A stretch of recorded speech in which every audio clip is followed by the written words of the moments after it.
Lucia Folk, and I am the head of public affairs, director of public affairs for CMT. I have so many different projects to work on. I need someone who's pretty versatile in all different arenas. So good writing is key. Good communication skills are huge. The ability to reach out to people within the company and make things happen and to work independently are sort of the big factors for me. Personal contact's always good. Going through the HR department is always standard procedure, but I think if you've got contacts that you know there, or if you know the name of the person who's actually the hiring person for that internship, it's a smart thing to reach out to them as well and impress them. I don't think you would do anything on an internship that you wouldn't do on a job, and you're trying to impress them because it leads into future jobs. So I think that's the key, is even though maybe it's for credit and it's not for pay, it's just important to share your career as your first real full-fledged job would be.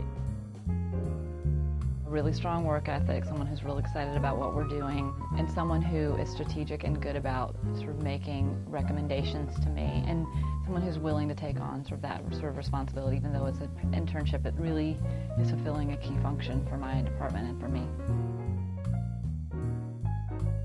I'm Sarah Gaffney, and I work at CMT, Country Music Television. I actually just really got lucky. I'd kind of applied through the standard routes. I'd known that I'd always wanted to work for CMT, being in Nashville, and I applied kind of through the standard route with HR and the standard online application, and kind of hit a dead end. I didn't hear anything back. Strictly by coincidence, I happened to be in a class with a girl and got paired for a group project, and she was the current intern here, and so she kind of gave me my supervisor's direct contact, and I got in touch with her. And you obviously can't expect the unexpected, but kind of just to roll with whatever is presented to you each day and kind of just do the best you can with what you're given. So we kind of just corresponded back and forth, and the position came through and she offered it to me, and I kind of took a couple weeks to think about it and think about where I wanted to be, and I finally accepted, and here I am.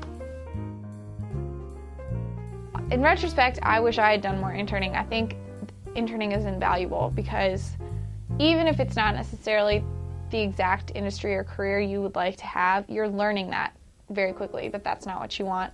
You're learning what you do and do not value about a job. You're making invaluable connections with people as you go. You never know who you're going to meet along the way or what opportunities will be presented to you, even in something you think you don't want to stick with in the future.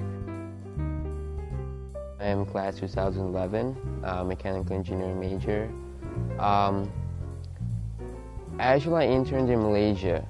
If you don't know where Malaysia is, it's right above Singapore.